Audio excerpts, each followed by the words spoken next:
I invited her friend to dinner and she tried to move her whole family into my house for 9 days. She set up sleeping bags in my guest room. For her kids. In a house she had never been to before. Belonging to a person she had never met before in her entire life.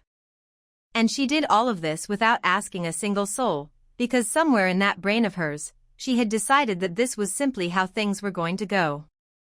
I want you to sit with that for a second, because I genuinely could not process it when it happened. So let me take you back to Thursday, the day I decided to be a generous human being and share a home-cooked meal with my friend Sarah. I called her up, told her I had too much food, and asked if she wanted to come over for dinner. Simple, warm, normal. She mentioned she had a friend in town visiting, and asked if the friend could tag along. I said absolutely, the more the merrier, come on over. That was it. That was the entire agreement. A casual dinner invitation between friends. No contracts. No conditions. Just the kind of effortless, open-handed generosity that you extend to people you care about without expecting anything complicated in return. About an hour later there is a knock at my door. I open it expecting Sarah and one extra person, and what I find is Sarah, a woman I have never seen before in my life, and 2 children I have also never seen before in my life. They all have bags with them. Full bags. The kind of bags that have weight and volume and suggest that whoever packed them was planning to be somewhere for more than just an evening. Now, in that moment, I did not think too hard about the bags. They were visiting from out of town, so it made sense to me that they might have luggage. I told myself they probably had not had time to check into wherever they were staying before coming over for dinner. Maybe they came straight from the bus station or the airport. Maybe they were running behind schedule. The kids were a bit of a surprise and I genuinely wish I had been given a heads up, but I rolled with it, because that is the kind of person I am. I smiled. I welcomed everyone inside. I acted like it was perfectly natural, because I am a host and that is what hosts do. I showed the mom, Ashley, to one of my guest rooms so she could stash her bags out of the way. I was being hospitable. That is what you do when someone is in your home. You make them comfortable. You show them where they can put their things. You do not even think twice about it because it is a completely normal and human thing to do. The guest room smelled like fresh linen and the light in there was soft and warm, and I remember feeling quietly pleased that my home was the kind of place that could make a stranger feel at ease. I had absolutely no idea that in doing this one small kind gesture, I was essentially being used as a setup for something much more audacious than I could have imagined at the time. I was not being a gracious host in that moment. I was, without knowing it, being shown a preview of what she had already decided her week was going to look like. The kids wanted to know if I had video games, and I do, because I very much enjoy video games and I have a proper game room with consoles and PCs and a setup that I have put real time and thought into. So I took them in there and showed them everything, and they were thrilled in the way that only kids discovering a game room can be, eyes wide and immediately calculating which thing they wanted to touch first. Happy kids, happy adults chatting in the living room, my wife and our girlfriend watching reality TV with Sarah and Ashley, and me back in the kitchen finishing up the cooking, stirring pots and checking on things and feeling that particular warmth you get when your home is full of people and noise and the smell of good food. I rang my brass chow bell, which I love and I will not apologize for, and started carrying food into the dining room. My family came in. My kids came in. My grandkids came in. Ashley's kids, however, stayed in the game room and had the absolute confidence to ask me to bring plates to them in there. I want you to understand the full picture of that moment. These are children who have been in my home for under an hour. They are sitting in a game room that I generously showed them out of nothing but kindness. They do not know me. I do not know them. And they looked at me with complete calm and asked for table service, as though I were staff and this were a restaurant. I told them firmly but kindly that we do not do that here. Everyone eats at the table, no food goes in the game room, those are the rules of this house. They were not thrilled about it, and there was a brief moment of negotiation that I shut down immediately, but they complied and followed me to the dining room. The meal was genuinely lovely, and I say that with complete sincerity. Birria tacos, rice and beans, side salad, a couple of drinks, good conversation bouncing around the table the way it does when people are relaxed and fed and present with each other. It was the kind of dinner that reminds you why you bother cooking for people in the first place, why you go to the trouble of making something from scratch instead of just ordering in, because there is a specific kind of joy that lives in a shared meal and you cannot fake it. Ashley seemed pleasant enough across the table. She laughed easily and asked questions and seemed genuinely warm in a way that made me think, okay, Sarah has good taste in people. Her kids settled in. Everything was calm and nice and I was feeling good about the whole evening, the way you feel when a plan comes together and people are happy and your food is landing exactly the way you hoped it would. Then I got up to grab dessert, homemade flan, and I noticed Ashley had slipped away back toward the guest room. I did not think much of it in that moment. Maybe she was checking on something, maybe she needed a minute to herself, maybe she had left something in her bag. I brought out the flan and we finished up the meal and the conversation wound down to that comfortable, satisfied place it goes after a good dinner, and everything was still perfectly fine as far as I could tell. Then Ashley announced to her kids that it was time to get changed for bed. I want to pause here and just say, something immediately felt wrong about that sentence. Not alarming, not dramatic, just wrong in the way that a sound you cannot quite place feels wrong. You do not tell your children to get changed for bed at someone else's dinner table at the end of a meal unless you are sleeping at that person's house. And I had not invited anyone to sleep at my house. So I asked her, very naturally, very casually, the way you ask something when you assume there must be a perfectly simple explanation, why not just wait until they got to their hotel to get the kids ready for bed?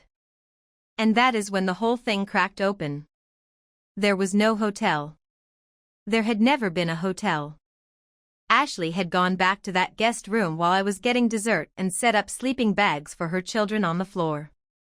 She had looked around at my house, taken stock of the space, assessed the square footage and the guest rooms and the general hospitality of the situation, and simply decided to make herself at home. For that night and, as I was about to discover, for the next 9 nights after that.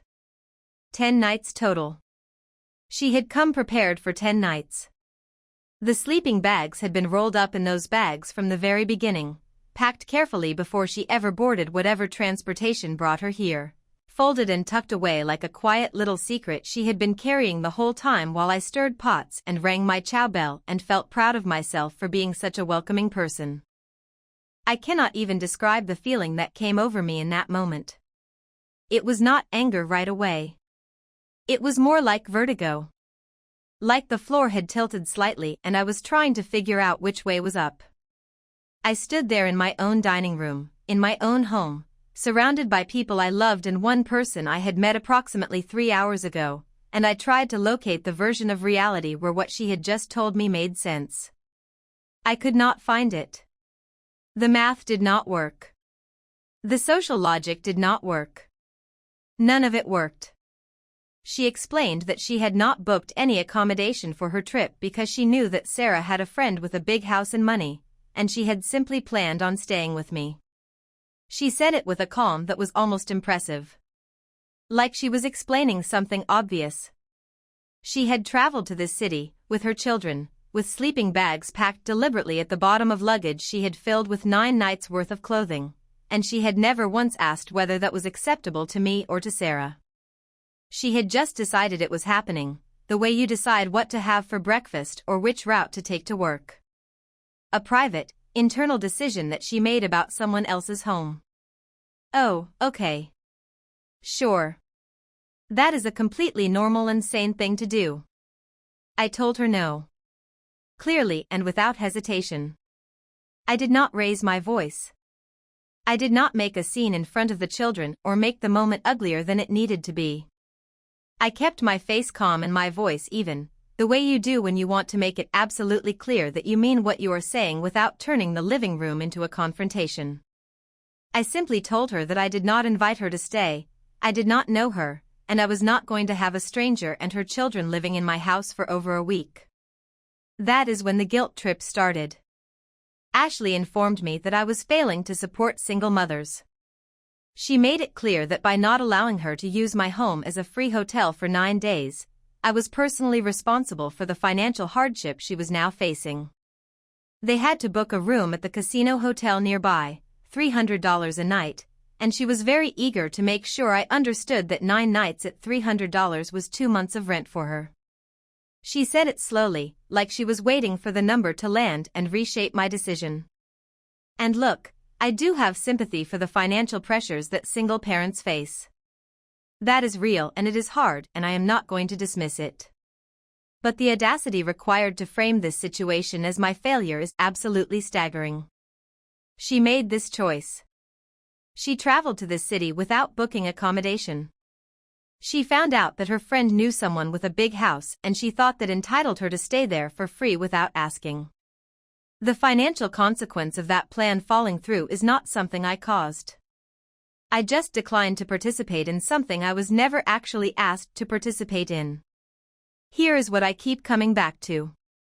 Sarah apparently had no idea this was the plan either, because Ashley had never mentioned it to her. Not a word. Not a hint. Not even a casual, "Hey, I was thinking about maybe seeing if we could crash somewhere." Nothing. So Ashley was not even leveraging an actual friendship here. She was not calling in a favor or relying on a relationship she had built over years.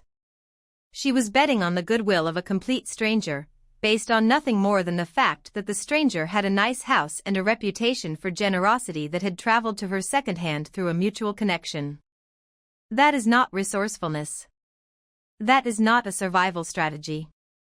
That is entitlement dressed up as desperation, and those two things are not the same. The verdict here is simple and I will not soften it. Ashley is not a victim of my inhospitality. She is a person who made a series of choices that she expected someone else to absorb the consequences of, and when that did not happen, she tried to make me feel guilty for having boundaries. I welcomed her into my home. I fed her children. I showed them my game room. I treated her with warmth and respect from the moment she walked through my door.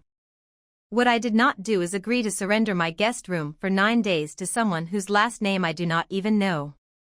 And I should not have to. No reasonable person thinks that a dinner invitation means you can move in. No reasonable person thinks that another person's financial planning is your responsibility to cover, especially when they never asked and you never agreed. The single mother card does not override basic social contracts. It does not entitle you to other people's property or their space or their peace of mind. She had options. She chose not to use them in advance because she assumed someone else would carry her. When that assumption was rejected, she had to deal with the consequences of her own decision. That is not on me. And frankly, the fact that she actually packed sleeping bags tells me this was not a spontaneous idea she came up with on the spot. She planned this. She prepared for it. She researched the situation, assessed her odds, packed accordingly, and walked through my door with a plan that depended entirely on my inability or unwillingness to say no to a woman with children standing in my entryway at dinner time. She just never bothered to ask the person whose house it was. And I think she knew exactly why she did not ask. My neighbor's toddler just walked into my house and his mom stood there laughing about it. A 3-year-old boy just walked into a stranger's house, through the front door, in front of his mother, while his mother stood on the lawn and watched it happen. And then that mother laughed about it. That is where we are starting today, and I need you to understand that it somehow gets more baffling from there. So there is a neighbor with a toddler, roughly the same age as the poster's 3-year-old. And apparently this child has a habit of making a break for it, because this was not the first or even the second time he had gone rogue through the neighborhood. He was a fast little kid with a very clear sense of purpose, the kind of toddler who locks onto a destination and commits to it with every ounce of his tiny body, completely unbothered by anything happening behind him. The mom's approach to these escapes had been consistent from the beginning. She followed along behind him saying things like, "Come on buddy, you need to come home, stop running from mommy," all in the gentlest and most non-committal tone imaginable. No urgency. No real authority. No change in pace. Like she was narrating what was happening rather than actually trying to stop it. You could picture her almost strolling, hands maybe in her pockets, voice floating out into the air like she was leaving a voicemail for someone who was never going to listen to it. And the child, being a perfectly intelligent 3-year-old who understands the assignment, treated it exactly like the game it had accidentally been trained to be. Because that is what it was. From day one, every single escape had taught him the same lesson. Run, and the words come, but nothing else does. The third time this happened, the little boy appeared in the poster's yard with no mother anywhere in sight. He ran around, grabbed things, tried to get into the toy chest, climbed on the toy car, just fully made himself at home in someone else's outdoor space. There is something almost charming about it when you imagine it in isolation, this small confident child treating the world like it belongs to him. But charm has a ceiling, and that ceiling is other people's property and other people's peace of mind. The poster asked him if his mom knew he was there, and the boy said no, probably without looking up from whatever he had just decided to investigate. A minute or two later the mom appeared, coming from a completely different direction than the child had come from, which tells you everything you need to know about how well the supervision situation was going. She had not been right behind him. She had not seen which way he went.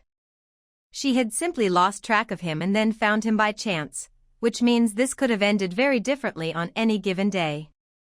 And here is where I need you to start paying attention to the details, because this is the part that escalates quickly. The mom walked across the yard and started doing her thing.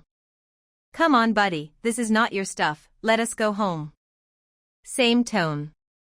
Same cadence. Same complete absence of any expectation that she would actually be listened to. The child ignored her completely and kept doing whatever he wanted, because of course he did. That was the established pattern. Then he started walking toward the front steps of the house. He climbed the stairs, one deliberate little step at a time. He was within arm's reach of his mother during at least part of this journey, close enough that she could have simply scooped him up, redirected him, ended the whole thing in a single physical motion that would have taken approximately 2 seconds.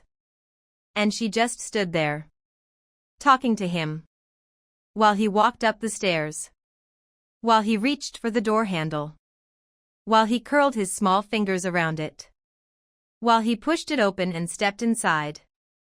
She let her child open a stranger's front door and walk right inside. She was standing right there. She had the physical ability to stop it. She chose not to. And her response in that instant was to put her hand over her mouth like she was watching a magic trick, like this was something that had just spontaneously occurred in the universe with no connection to her choices or her presence or her complete failure to move her own feet. Now everything happens at once. The dog inside starts losing his mind because a tiny stranger has entered the home without warning, which from the dog's perspective is simply an intruder who smells unfamiliar and arrived without any of the usual signals that a guest was coming. The door is wide open, which means the dog could bolt at any second into a neighborhood with no guarantee of coming back safely. The 3-year-old outside is now suddenly unattended because the poster had to run inside after this child to prevent total chaos. And inside the house, this little boy is just living his best life, opening kitchen cabinets, running around, completely delighted by all of it. He has no idea he has done anything unusual. He found a door, he opened it, and now he is in a new and interesting place full of things to touch. From where he is standing, this is simply a great afternoon. The poster is now in the absolutely impossible position of trying to herd a stranger's child out of her own home without grabbing him too firmly, without scaring him, without the child screaming, while also worrying about her dog and her baby sleeping in the next room. Every instinct she has is pulling in a different direction at the same time. She cannot be too forceful because this is not her child and she does not know how he will react. She cannot be too passive because he is already 3 rooms in and showing no signs of stopping. She is managing her dog, listening for her baby, watching the open door, and chasing a gleeful toddler through her own kitchen, all simultaneously. She had to chase this little boy through her house while his mother stood outside and watched through the door. I just need a moment. I genuinely need a moment for that one. Eventually the boy ran out on his own when he ran out of places to explore, which is probably the only reason any of this resolved at all. The poster came outside, probably feeling like she had just survived something, heart still going a little faster than usual, the kind of tired that is more about disbelief than actual exertion. And the mom's response was, and I need to quote this as closely as possible, "He just wanted to see what your house looked like, I guess," followed by a laugh. A laugh. Not an apology. Not embarrassment. Not even a look that suggested she understood that what had just happened was not acceptable.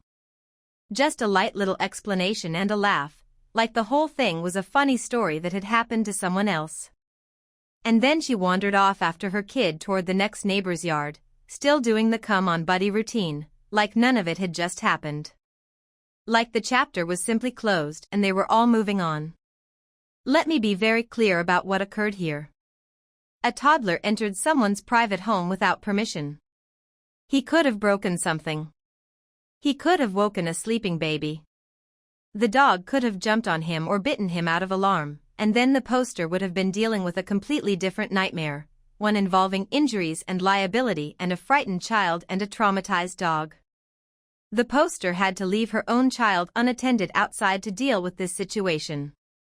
All of that happened because one parent decided that gentle verbal suggestions are a substitute for actual physical intervention when a small child is doing something dangerous or inappropriate.